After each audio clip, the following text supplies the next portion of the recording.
Welcome to the Fantasy Source Blitz podcast. My name is David A. Arnott, sitting here with Bill Bender, and we are going to be talking about a division that a lot of fantasy managers are going to be shying away from this year, and that's the NFC West. Absolutely, and I'm going doing the research for this podcast today, trying to find the highlights, and there's not a lot of them. I guess the division starts with the Niners. A lot of people have picked them to win the division.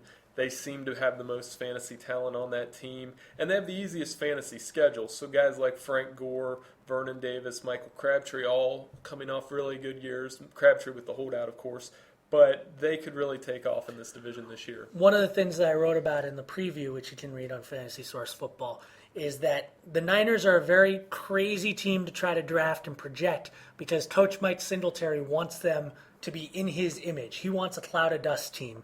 Whereas last year, in that second half of the season, in the final 11 games, Alex Smith threw 18 touchdown passes in 11 games. They had kind of a spreadish type offense, but you know what? For a fantasy perspective, that made Michael Crabtree blossom. It had Vernon Davis going well, and Alex Smith became a borderline useful fantasy quarterback, definitely a QB2.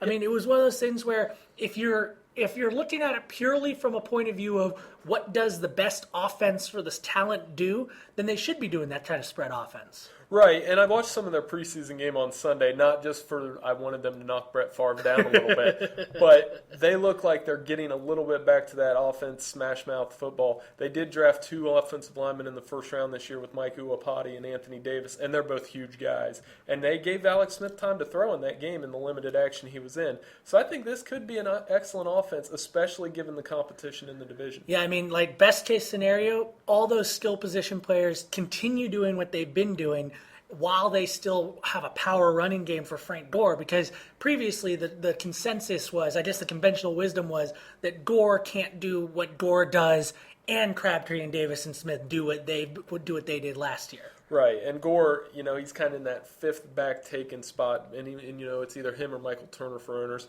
I would take Frank Gore based on the fact that, he's coming off a year, he's stayed healthy, and, he's going to put up numbers in that offense. And like we've said, they're going to give the Cardinals all they want in that division. I mean, talking about the Cardinals, one of the things that we talked about before the podcast was Matt Leinart is in a really weird situation this year. I mean, he's getting a chance to start again. I believe the last time he started consistently was his rookie season, maybe the second season. I can't remember off the top of my head, but it was a while ago. And every year since then, he's been overdrafted in the expectation that fragile Kurt Warner might not play a little bit and he'd be at the helm of that explosive offense. But now it seems like he's getting the do not draft tag. Right, he's been taking a beating, and people that watched him against the Titans the other night aren't going to feel any better about it. And I think he's a borderline backup at best because you might see Derek Anderson. Max Hall's a relatively unknown rookie from BYU, but he's looked good in the preseason. I wouldn't be shocked if we see him if their season goes south. And all of this hurts Larry Fitzgerald the most. That's who owners need to worry about, not only with the knee sprain, but with this. And they don't have Anquan Bolden either. So Fitzgerald, he's the guy they're worried about. But I think if you worry too much, he becomes a third or fourth round bargain pick. So you think the significant drop-off from alien Warner, Kurt Warner, to Matt Leinart, who's at best unknown, and then the drop-off, whatever you may think it is, from Bolden to Breston, is going to have a cascade effect down to Larry Fitzgerald or even Beanie Wells? Yeah, I think so. And I think Ken Wisenhunt, since he's taken over with that team, he's wanted them to be a run-first team. He's from the Steelers. He was an offense coordinator there. That's what he wants. And he's going to have that with Beanie Wells and Tim Hightower. I think both of those backs have a certain degree of value because Beanie Wells, he's in line for the breakout season we're all seeing. And Tim Hightower, 18 rushing touchdowns over the past 2 seasons and always involved in the receiving game. I think he's an outstanding middle round player. Yeah, he's especially in PPR leagues, he's sneaky good in those leagues. Let's talk about the Seahawks. They've got Pete Carroll coming in. If you look back at his pro record, Carroll's pro record is not as bad as you may have thought just from his reputation.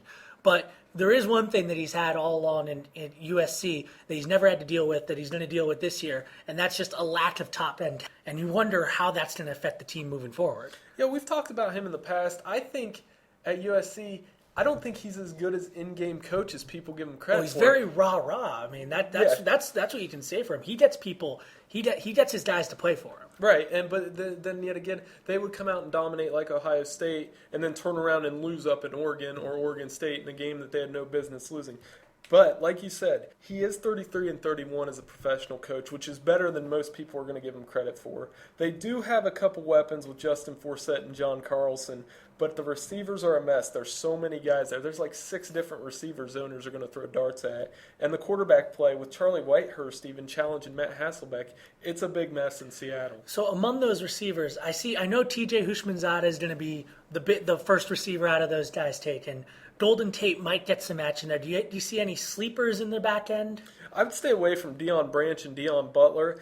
And if it continues to go like it is in the preseason, I might take like a last-round flyer on Mike Williams just because I know it's a USC. This is the Syracuse Mike Williams. No, this is the USC Mike Williams. Oh, it's USC Mike Williams. Yeah, this is the one they play with Pete Carroll. For some reason, he's playing well in the preseason.